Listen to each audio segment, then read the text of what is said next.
Este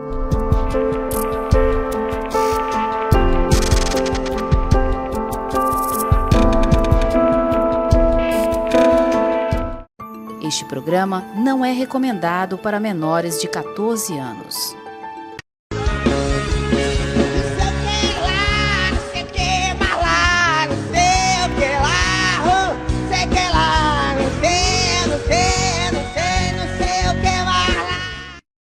Mais um programa dinâmico, com informações precisas para a sociedade. Como diz o nosso amigo Ciri Carvalho, né, Tati? Doa a quem doer. Muito bom fazer esse programa. E hoje quem é o nosso convidado, Auro? Que rufe os tambores. Boa noite, você de casa, boa noite, nossos pares. E vamos lá, então. Hoje é o doutor Geraldo Munguba Macedo. Esse Munguba é bem conhecido, né? Ele que é urologista, formado pela UFC, não é isso mesmo? E olha só, mestre pela Universidade de Lisboa, fellowship em andrologia, prótese peniana. Vixe, esse assunto aqui hoje vai pegar. Seja muito bem-vindo, doutor Geraldo Munguba. Fique à vontade, esse programa é seu. E vamos falar de coisas importantes, não é? Com certeza, estou na mira. Ela falou em prótese peniana, eu estou na mira de um aqui já. Doutor, prazer tê-lo aqui, cara. Muito bom tê-lo aqui. Você é novo, qual é a sua idade, doutor? Obrigado pelo convite, boa noite a todos. Eu tô com 42 anos. Ah, tá inteiro, né, bicho? Tá bem conservado ainda, né? Obrigado. Bebe, não bebe? Socialmente. Ah, bom, senão eu vou falar que não bebe, eu saio do programa, não quero nem conversar. Não dá, né, Tagina? Obrigado, doutor, por ter vindo aqui. Mês de novembro azul, né? É o Novembro Azul. Tá mais pra cor-de-rosa ultimamente do que pra azul, mas tudo bem, vai. E Novembro Azul, e tratando aqueles tabus que, né, que tanto o homem resiste, né? Que é ir no urologista, né? Recentemente a gente viu aí as declarações do Dr. Rei, né, que é um cirurgião plástico que não quis fazer, ele confessou que não quis fazer, submeter ao exame de toque retal, e tá aí com câncer de próstata de 13 centímetros. Isso é um alerta que nós temos que levar para a população, que não é um ato de desejo, um ato sexual, é um exame que demora o quê? 10 segundos? Nem isso tudo, viu? Nem isso tudo, né? Quer dizer, precisamos entender isso. Eu falo que precisamos entender isso, mas eu não fiz. Mas é uma besteira muito grande, porque nós tivemos aqui na semana passada um médico cirurgião aqui, e eu questionei, dizendo da ressonância magnética, qual a diferença entre a ressonância magnética e o exame de próstata. E ele me respondeu que a diferença é o quê? Sentir a textura da próstata. É isso, doutor? Obrigado de novo pelo convite. Novembro Azul, né? O Novembro Azul, uma das coisas importantes é trazer esse alerta, essa lembrança aos homens, né? De poder se preocupar com a saúde, de lembrar de ir ao médico, de lembrar de ir ao urologista, né? Então, é muito importante lembrar desse mês um dos tumores que mais acomete os homens, né? Um dos tumores que mais acomete o homem, é o segundo no caso, perdendo só para câncer de pele, é o tumor de próstata, né? No Brasil, mais ou menos 70 mil homens vão ser acometidos por câncer de próstata por ano, né? Nesse biênio aí, 23, 24, 25. Entendeu? Então muita gente. Muito alto. Muito alto. Não é, não. Qual é a população masculina do Brasil? Não estou falando do Brasil, né? Nós estamos falando de diagnóstico. Né? Não é de... Então, pessoas que aí podem não estar sendo diagnosticadas. Mas nos Estados Unidos, que tem umas estatísticas mais precisas, são 300 mil diagnósticos ano, né? E mais ou menos 35 mil mortes por ano. É muita gente que morre todo dia de câncer de próstata. Doutor, como é que tá isso daí? Isso é um tabu, né? Que se bate há muitos anos, né? Essa questão da prótese parece que é uma coisa tão nova, que se discute tanto entre os homens, se fala tanto. E como está essa evolução Como é que está isso em termos de cirurgia, em termos de diagnóstico? Qual é o momento de se fazer essa cirurgia? Nós sabemos que o mais cedo possível. Mas como é que está isso tudo? Como é que está andando essa carruagem? A história da introdução do Novembro Azul, quando ele veio para o Brasil, foi tentando um pouco tirar esse tabu do exame do toque, né? Tentando alertar os homens que é importante fazer o toque, fazer a prevenção. É interessante o slogan que eles usaram na época. Um toque, um drible. Na época, acho que foi em 2012, se eu não me engano. Sensacional. Quando veio pro Brasil, toque, né? Um drible. Por quê? Então, basta fazer o toque e driblar a doença. Porque o toque, às vezes, é muito pior na cabeça do homem, no imaginário do homem, do que na realidade. Mas é complicado, doutor. É complicado, mas Eu fui 2 vezes e o doutor, vamos fazer. Eu falei, hoje eu não tô confortável. Não tava confortável, não sei se é por conta da minha... Não é questão de ser mais macho que ninguém ou menos macho. É questão de eu não tava confortável. Eu falei, nunca submeti a isso, né? Entendeu? O exame é um exame, como eu falei, super rápido. Então, se você for no endocrinologista, problema de tireoide, ele vai palpar seu tireoide ali. Então, a próstata ele é acessível ao toque, à palpação, né? Só que infelizmente é através do reto. Mas é um exame que muitas vezes vai durar 2 segundos, 3 segundos, entendeu? É um exame rápido. Um exame que não tem nada, como você falou, não tem nada sexual. É um exame para palpar se tem algum nódulo endurecido ou não na próstata. E vai dar muitas informações, qual o tamanho da próstata, se está pequena, se está grande, se está crescida, se tem algum nódulo suspeito, que tem que fazer algum outro exame complementar. O doutor Aí Ribeiro diz assim nas redes sociais dele que quando se faz a biópsia, você dispara um monstro dentro de você. O que o senhor acha disso? Ele declara isso, basta ver as redes sociais dele. Ele diz, não mexa. Se você tem câncer de próstata, não vai lá e não mexa. O que o senhor pensa sobre isso como médico? A medicina, ela evolui muito todo dia, né? Então fica muito difícil você ficar preso a verdades antigas, né? E a gente tem que se basear nos dados científicos e também na nossa experiência como médico, né? Então, hoje em dia, a gente vive numa era de informação. Então, eu acredito pessoalmente que é melhor você não saber, é melhor você saber do que não saber. É óbvio. É melhor você ter a informação de tratar, tem que saber o e que poder tomar uma decisão baseada em informação. Então, às vezes as pessoas não vão atrás porque tem medo do que pode achar. É muito melhor você saber e você tomar a decisão. E essa relação da biópsia que ele fala para não fazer? O que o senhor pensa? A biópsia é o diagnóstico. Justa, né? Senão não tem graça. Mas a biópsia é o diagnóstico definitivo. Você vai pegar uma célula, botar no microscópio. Ele tem riscos, tá certo? Quais são os riscos? Existem hoje em dia praticamente 2 tipos de biópsia para você fazer da próstata. Você faz através do reto ou através do períneo. Tá certo? O períneo aqui é essa região entre a bolsa escrotal e o ânus, a pele, tá certo? Quando você faz pela técnica perineal, que é uma técnica mais nova, praticamente não tem risco de infecção. Então o risco seria o risco de algum sangramento, você urinar um pouquinho de sangue, sair um pouquinho de sangue no esperma, e um risco de sangramento maior muito pequeno, mas praticamente não tem o risco de infecção, que era o que tem na outra técnica. E mesmo assim é baixo, em torno de 1 a 2%. Mas o risco de piorar a doença, de disseminar a doença, isso aí não foi comprovado em nenhum estudo. É um procedimento de exame seguro. É a opinião do doutor Laí, essa é a opinião dele. Diria. Essa é a opinião dele. Pessoal. E como é que está o avanço tecnológico disso, da cirurgia? Outra coisa é que antigamente existia um certo tabu em relação a, poxa, eu não vou fazer screening, não vou atrás disso porque vão ter alguns tumores que são muito iniciais, a pessoa vai morrer de outra coisa. Ou eu vou tratar e a pessoa vai ter alguns efeitos colaterais e ele não precisaria disso. Então, essa é uma pergunta muito ampla, é uma ótima pergunta, mas é uma pergunta muito ampla. Por quê? Primeiro, a medicina evoluiu muito em termos de habilidade de fazer o diagnóstico, de fazer um tratamento com o mínimo de sequelas possível para o paciente, né? Então, hoje em dia, existe também a parte da ressonância, que dá mais informações também. Então, hoje em dia a gente consegue diagnosticar melhor esses tumores.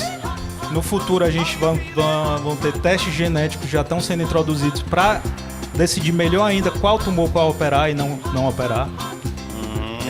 A ressonância, ele tem uma certa correlação de ajudar a decidir, não, esse tumor parece ser um pouco mais agressivo. Um tumor que aparece na ressonância geralmente é um tumor que tem uma tendência a ser um pouco mais agressivo. Então é um tumor que merece mais atenção, de ir atrás de uma biópsia, de ir ver e investigar.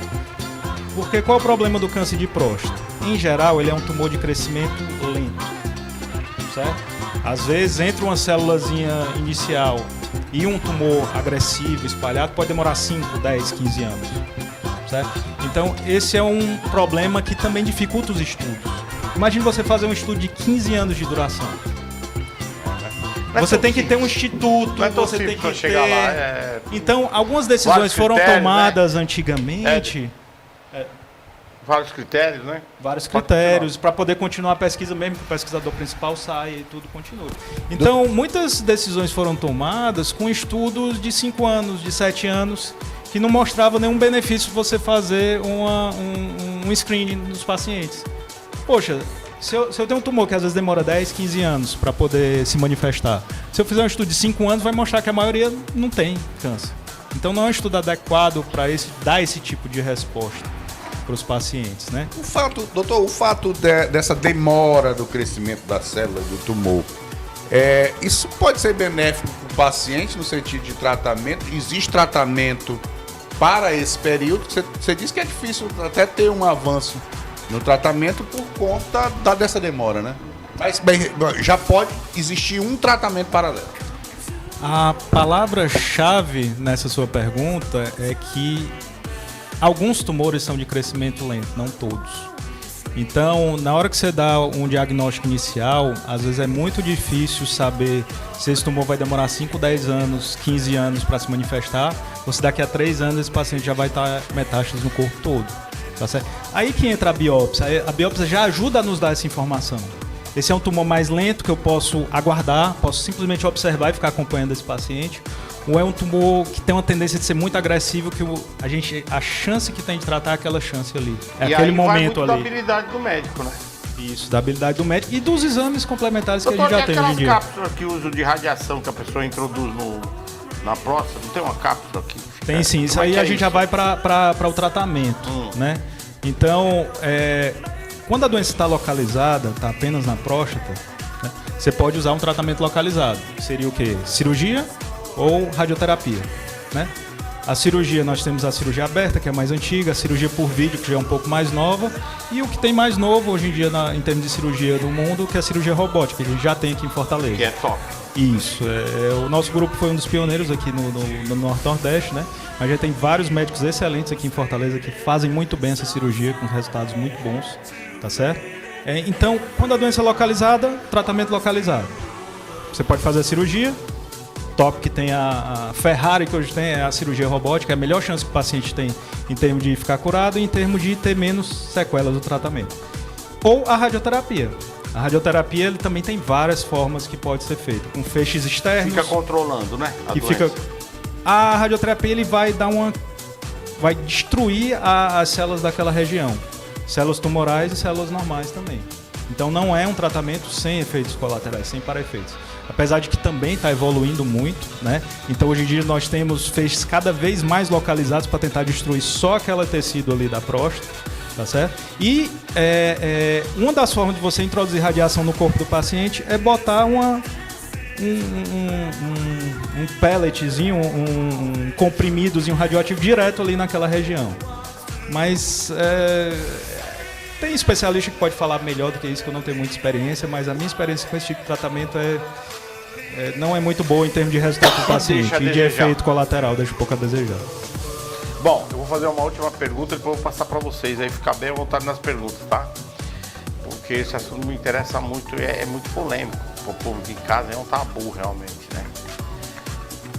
Por que existe mais a possibilidade, hoje, remota a possibilidade do cara se tornar impotente depois da cirurgia de próstata?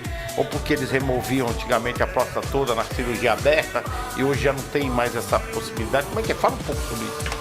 Qual que é o problema aí da questão da ereção? É a questão dos nervos, né? Do sistema nervoso. Então, eu sou coordenador do ambulatório de disfunção erétil lá da Santa Casa. Então a gente tem a oportunidade de tratar muitos pacientes depois desse tipo de cirurgia. Então qual o problema dessa cirurgia? É que os nervos responsáveis pela ereção, eles passam ali grudado na lateral da próstata. E para você fazer uma cirurgia para câncer de próstata, é diferente de você fazer uma cirurgia para próstata crescida da idade. Que é aquela próstata que está entupindo o canal, o paciente acorda 10 vezes à noite para urinar, que fica com jato fraco, que urina distante, né? Então, uma coisa é a doença benigna, que você vai fazer uma cirurgia que você vai pegar só a parte interna da próstata, só o miolo da próstata. Quando o paciente tem câncer, você tem que tirar a próstata toda. E nessa retirada da próstata, existe o risco de lesão do nervo, ou do tumor estar invadindo o nervo, você tem que realmente retirar o nervo para poder curar esse paciente, ou tem o risco de você ter uma inflamação transitória desse nervo e o paciente depois recuperar a ereção com um tratamento adequado, tá certo? Então, antigamente, na cirurgia aberta, quando eu estava ainda se aprendendo a fazer esse tipo de cirurgia, não tinha esse negócio de nervo não, ia tudo, ia nervo com próstata, com tudo. Eles tiravam, eles removiam tudo. Porque aí que causava impotência. Então a taxa de impotência era praticamente 100%. Hoje não, né? Hoje ele já tem a cautela de raspar, de mexer o mínimo possível na questão do Pois nervo. aí pra manter a ereção do cara. Exatamente. Então grupos porque os caras removiam e depois colocavam aquela prótese, né? Exatamente. A gente aquela pode prótese até falar de da silicone, não é isso? Pode falar, tá? A gente pode até falar disso, mas só complementando a história do nervo, né? Então, com a evolução da cirurgia, se conheceu que tem esse nervo, se procurou cada vez mais se preservar esse nervo quando é possível. E com o advento da cirurgia robótica, a gente tem um sistema que é controlado pelo cirurgião, o robô não vai fazer nada sozinho, tá certo? Claro. O cirurgião controla aquela ferramenta, só que ele vai dar um nível de precisão muito maior. Você vai fazer pequenos furos para poder introduzir as pinças, só que essas pinças são articuladas na ponta, certo? Você tem uma visão tridimensional, então você tem uma sensação de profundidade na hora que você está tratando esse paciente. As pinças são articuladas, eles têm um filtro de tremor, então aquele leve tremor de uma mão normal do ser humano ele vai ser filtrado para ter uma precisão maior no movimento. E como a próstata ela é circular, ela é redonda, você vai ter uma articulação para poder preservar esse nervo da melhor forma possível com a visão amplificada, 3, 4 vezes. Então a gente está chegando no nível de sofisticação que a gente consegue muitas vezes preservar todo aquele nervo e o tecido benigno ao redor ali da próstata, causando menos repercussão nessa parte, tanto na parte sexual quanto na parte de continência urinária, né, do paciente conseguir segurar a urina, de não ter que usar uma fralda depois da cirurgia dessa. Doutor, deixa eu só pegar um gancho da fala do Massieri. Como são as próteses penianas? E assim, toda cirurgia, né, que venha a haver alguma complicação, se faz necessário que esse paciente coloque essa prótese? Eu queria que você respondesse. Se não quiser mais ter relação, não pode. É uma ótima pergunta. Não, mas tem algum critério? Porque, exatamente, existem critérios. Existem outros tratamentos mais simples antes de chegar na prótese peniana. Então, eu sempre costumo falar para meus pacientes, não, vamos primeiro começar do mais simples, depois a gente vai para o mais complexo. Então, desde a introdução do Viagra, mudou um pouco essa percepção do homem em relação à sexualidade. Antigamente, tinha um problema, não tinha muito o que fazer, ou no máximo já pular para uma cirurgia. Né? Existiam tratamentos herbais que muitas vezes não funcionavam. Com o advento do Viagra, muitos homens chegaram, pô, eu tô tendo esse problema, agora tem remédio, eu vou procurar ajuda. Então tirou um pouco desse negócio da pessoa sofrer sozinho e ir atrás de procurar ajuda. Então, mesmo às vezes quando o paciente não funciona bem com o comprimido, a gente tem as injeções, são feitas injeções direto no corpo cavernoso, e que também tem um resultado muito bom. Quando o paciente não responde às injeções, ou quando já chegou numa fase que não dá mais, ou não se adapta às injeções, a gente tem a opção da prótese. Só que quando se fala de prótese, a primeira coisa que se pensa é o negócio de borracha, que eu não vou ter sensibilidade. Outra coisa, assim, que já foi... A sensibilidade. Doutor, outra coisa que já foi discutida é porque quando coloca a prótese, dá a impressão de que está ereto o tempo todo. Não, mas ele fica ereto o tempo todo. Aí fica ereto o tempo todo. Ele fica. Tipo assim, não deixa os homens de saia curta o tempo todo que maravilha, ereto. Direto com esses homens de saia curta. Você é doido, o tempo todinho. É o sonho mesmo, né, mami? Ah, meu Deus. Não, fala aí, mami, fala aí, já pensou? Eu tenho mais de 60 anos e eu estive, faz uns 20 dias que eu fui no urologista. Aí fiz o exame da próstata e tal, aí fiz o exame também com ultrassom, né? Ultrassom. E achei muito, muito tranquilo as coisas, né?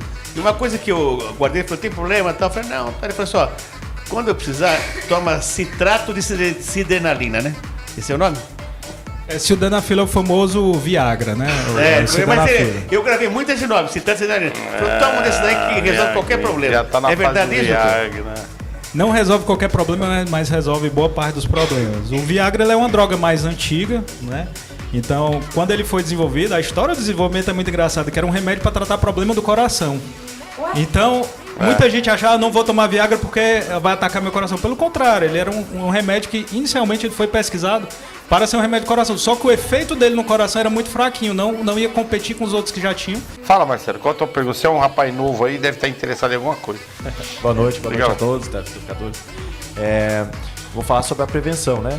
Questão de idade, assim, a partir de quantos anos assim já tem que vir procurar um atendimento urologista? Né? Excelente pergunta. A partir dos 40 anos, todo homem devia começar a ir para o urologista, tá certo? O que é que vai ser essa consulta com o urologista? A gente vai ver fatores de risco, vai ver estilo de vida, orientar o estilo de vida mais saudável, hereditariedade, que é um dos fatores de risco, tá certo? A gente vai fazer exame de sangue, tá certo? Que a gente vai ter um exame chamado PSA, acho que muita gente já ouviu falar desse exame PSA. É o primeiro que se faz. Que ele é um marcador muito bom de lesões na próstata, né? Ele aumenta com outras coisas também. Se a próstata estiver um pouco crescida, ele pode aumentar também. Se tiver algum trauma na próstata, ele pode aumentar também. Mas ele é um marcador muito interessante do tumor também, pra gente acompanhar. Então, nos 40 anos, a gente vai ter aquele valor de base para poder seguir depois desse paciente. Se o paciente, pelos guidelines brasileiros, né, se o paciente tiver uma história familiar positiva, tiver outros fatores de risco aumentados, fatores de risco genéticos, a partir dos 45 é indicado começar a prevenção mesmo com toque retal associado ao PSA todo ano. Perfeito, tá perfeito. certo? Se não tiver nenhum fator de risco a partir dos 50. Todo dia a gente está produzindo células cancerosas. Todo dia? mundo. É mesmo? Todo mundo. Só que o nosso sistema imunológico, ele consegue destruir a maior parte. Em algum momento aconteceu ali um desequilíbrio, que o desenvolvimento dessa célula foi maior do que a capacidade do corpo de destruir o tumor. Tá certo? Isso pode estar associado a fatores genéticos. Às vezes a pessoa tem uma deficiência de um determinado fator que vai destruir esse tumor. Tá certo? Sabia disso. Interessantíssimo. Sim, isso é muito interessante.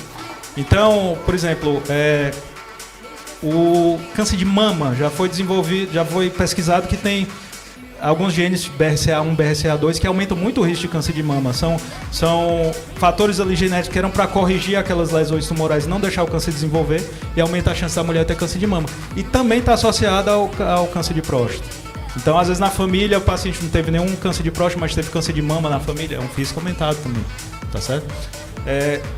Então, coisas que vão propiciar uma maior inflamação no corpo, um desequilíbrio no corpo, vão aumentar também essa chance da pessoa ter problemas de saúde diversos. Da sua autodefesa, no caso. Da sua autodefesa, consequentemente, aumentar o risco de câncer, né? Mas Olha, esse exame de sangue que você falou aí, PSA. o PSA, ele substitui o exame de toque? Ainda não. O PSA, ele vai é um dar... parâmetro, não é isso? São parâmetros. Quanto mais informação você tiver, mais fácil você tomar uma decisão. Entendeu? O PSA seria assim, Mazé. Você está com febre, tem uma inflamação. Então o PSA, veja se eu estou enganado, doutor. Seria mais ou menos, você tem alguma coisa na próstata que está errado, precisa investigar. É isso? Pode ser um aumento de prótese, de próstata, pode ser um aumento de... Ou pode ser até o próprio Mas sério, é como se ele apontasse um indício, né? É um indício, porque tem alguns tipos de tumores, e às vezes até bem agressivos, que eles não aumentam o PSA. Então você vai estar deixando... Eles não aumentam. Na próstata? Exatamente. Que louco. São tumores que não são tão diferenciados, geralmente, às vezes até mais agressivos, eles não aumentam o PSA. Então, esse tipo de tumor, se você não fizer o toque, você só iria diagnosticá-lo bem tardiamente. Quando ele já estivesse bem grande, já invadindo outras coisas, aí um sangramento na urina, uma obstrução urinária, uma invasão de outros órgãos. O primeiro lugar que o câncer de próstata dá metástase é para o osso. Então, às vezes, o paciente está sentindo dor no osso, dor nas costas. Ah, não, é da idade, paciente pode chegar, inclusive, até fratura na coluna e ficar de cadeira de roda por causa de uma metástase. Doutor, o meu pai fraturou várias colunas por causa do... Não, várias colunas não. Várias colunas não, né? várias Vértebras. vértebras, né? Teve várias fraturas na coluna, eu quis dizer, né? Justamente por causa do câncer. E a gente não entendia por que pai tá com as vértebras quebradas. E era justamente por causa do câncer. Exatamente. Então, a importância da prevenção, a importância disso que vocês estão fazendo aqui da mídia, de alertar, de informar, é o quê? É tentar diagnosticar esses tumores numa fase precoce.